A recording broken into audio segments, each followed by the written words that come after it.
I'm joined by Queensland LNP Senator James McGrath. Thanks for joining me, James. The first thing I want to ask you about these is the mobile phone. We've all got one. We all use them all the time. Sometimes we lock off our location device or whatever, but essentially it's sort of tracking where we're going, what we're doing the whole time. There's people posting what restaurants they're going to, what neighbourhoods they're in, what they're eating. Not so many restaurants these days. But should we be worried about some coronavirus app that might let us know who we've been in contact with if we happen to be infected?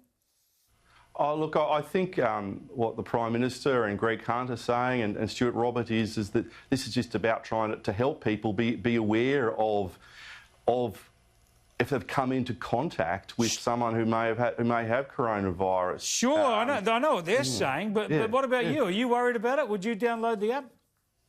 Oh, I'm not. I haven't really thought about it too much, actually. I've sort of been worried about other things. Your colleague, Barnaby Joyce, seems to be worried about it as an infringement on our privacy and all the rest of it.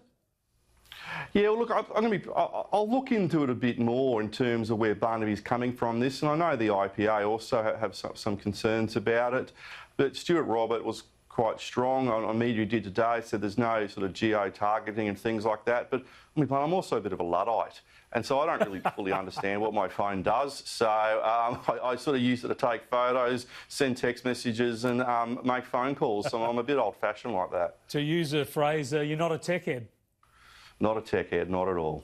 All right, well, we'll see. But, I mean, as long as it's not mandatory, I think the thing is a great idea. I'd have great problems with it if we force people to download it. But I think if most people adopt it, as I assume they would, it could be quite effective. I want to talk to you about Malcolm Turnbull. You were very close to him when you entered Parliament. You and I, of course, had dealings when I worked for Malcolm Turnbull as opposition leader and you worked for the Liberal Party. But you were one of the people who was instrumental in counting his numbers to bring down Tony Abbott back in 2015. Was that a mistake? Did you do the wrong thing now? Is that the way you feel about it now? Look, I'm just sad we're even talking about this. You know, today Malcolm's released this book in the midst of the worst crisis to face this country since the Second World War. We've got a government that's trying to save lives and livelihoods and protect our national sovereignty. And you and I, who bear scars from that time, are talking about this book, I'm going to be blunt, I think it's a piece of fiction. I think it's the greatest piece of Australian fiction since Colleen McCullough wrote Thorn Birds. We should be talking about many other issues. We should be talking about coronavirus, we're talking about building dams, we're talking about all those types of issues, but we're talking about this book and Malcolm's view on the world. And I think it's sad because Malcolm came in to be Prime Minister with such promise, and he is left public life with such an unhappy vortex of bitterness. And I don't know if Malcolm fully realises the damage that he's done to himself and to his legacy, with not just with the release of the book today, but with his behaviour since leaving Parliament in 2018. It's a long answer, and I agree with a lot of it. But to summarise it, you're saying yes, you do regret. I forgot what the question was. Look, do you regret now helping to install Malcolm Turnbull as Prime Minister? Yeah, I think I do regret, because I think I regret. I think the promise that was Malcolm ended up being a nightmare for the Liberal Party and the Liberal National Party. And I speak as a Queensland senator. And I love the rest of Australia, but I don't particularly care about you. All I care about is my home state of Queensland. And if it wasn't for Queensland and for the Liberal National Party, Malcolm would not have become Prime Minister in September 2015, and he would not have stayed on as Prime Minister in the election that followed in July 2016, because Queensland continued to bat above its average and deliver for the coalition government. And Malcolm just didn't listen. When it comes to when it comes to that coup though that you now regret, were you one of the bedwetters, or did you just win over a lot of bedwetters? I don't know. I sort of remember having a bit of a discussion with Alan Jones on I think Channel 7 during the 2016 election about that.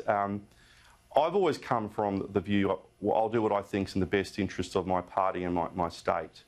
And I think you and I have talked before about how and why I did what I did and how traumatised I was after we lost the state election here on January 31, 2015. I did think it was in the best interests of Queensland for there, at that point, there to be a change. You know, Malcolm has let everybody down, but most sadly, actually, he's let himself down in terms of his conduct and his behaviour. And I can speak as his former assistant minister in terms of how he would speak to me about Queensland and speak about Queensland generally. I don't think he ever fully understood Queensland and fully understood that we are very boisterous up here, that he would never have been Prime Minister unless it was for us. A large part of his thesis is that the Tony Abbott administration was dysfunctional. He's very critical of not just Tony Abbott but Peter Credlin, Sky's own Peter Credlin, about the way they ran the administration. Did Malcolm Turnbull run a better ship? How did he deal with people inside government?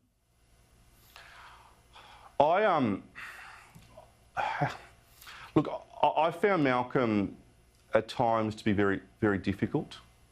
I found how he spoke to people, how he treated people was not the public image.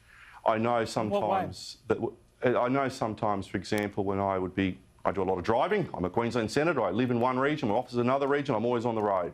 That sometimes Malcolm would call up. I'd be in the car and I might have the family in the car or staff or some friends or whatever.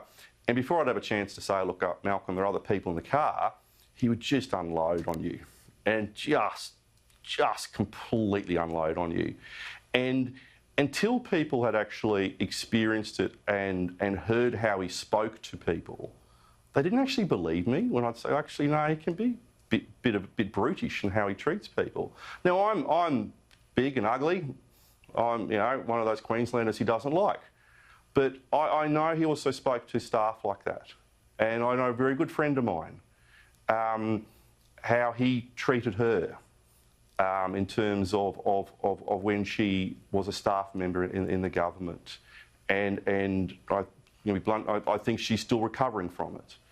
And I think that's sad for Malcolm, in that what's happened with this book and since he's left Parliament is that his relationship with his colleagues who are fighting the greatest crisis impacting this country since the Second World War is basically being destroyed. But his connection with the Liberal National Party, that he had the honour to serve as a Member of Parliament, as a Cabinet Minister under two Prime Ministers, as a leader, twice a leader, as Prime Minister, that this connection between him and the political movement that he professed to want to lead and professed to understand has been made extinct. And that is very, very sad for him. No, I think I've written myself that the title, A Bigger Picture, is very ironic given that the whole world and the whole of this country is consumed with much bigger issues, and there's a lot of petty politicking in this. I suppose to a degree, he couldn't, the timing just occurred, but I agree with you. He should have delayed it, could have easily delayed it many, many months, even though he has said that was going to be difficult. But I want to come back to the way that you said he treated people, because this is fundamental. This is a large part of his argument for bringing down Tony Abbott in the first place. He blamed Tony Abbott through the agency of Peter Credlin for treating people poorly. So I thought you might be in a good position to answer this question. I expect you might have been harangued face-to-face and on the phone by both Malcolm Turnbull and Peter Credlin. Who was toughest? I'll be really blunt. my relationship with Tony and Peter was always professional. I never... Professional? You brought them down. You did the numbers for Malcolm and brought them down. I'm talking on a personal level here. My experience as someone who was the campaign director for the Liberal National Party in Queensland in 2010, where we had a net gain of 7 seats. I busted my gut to try and make Tony Abbott Prime Minister back in 2010. I wish we had done that, because we would have stopped. All right, we are almost out of time, but you're saying that Peter Credlin and the Abbott office was easier to deal with than Malcolm Turnbull, the man who appointed you to the ministry. I'm going to say that. Well, I'm going to say, I think you're putting words in my mouth. I'm going to say is I always had a professional relationship with Peter and Tony, and I'm going to say that Malcolm, unfortunately, sometimes let that volcanic temper that he's renowned for destroy the relationships with people, and it is very sad at times. But I talked about the party. I will always stand up for the people in Queensland and those people who vote for the Liberal National Party and support the Liberal National Party. And sadly, Malcolm Turnbull, I don't want to give advice to my cousins south of the border in the New South Wales Liberal Party. What they decide to do about Malcolm's membership is up to them, and I don't like sticking my beak in those issues. But Malcolm's relationship with the party here in Queensland is so bad, I cannot think of any branch or party unit would ever want him to come along to a meeting. And that is very sad for him. And this book has certainly, you talked about it being a bigger picture, it is so narrowly focused on revenge and salacious gossip. Compare it to David Cameron's book. If people want to go and buy a political biography, go and buy David Cameron's, and you'll see why he was such a class act as someone who was able to take his party back into power in 2010 and win a majority in 2015.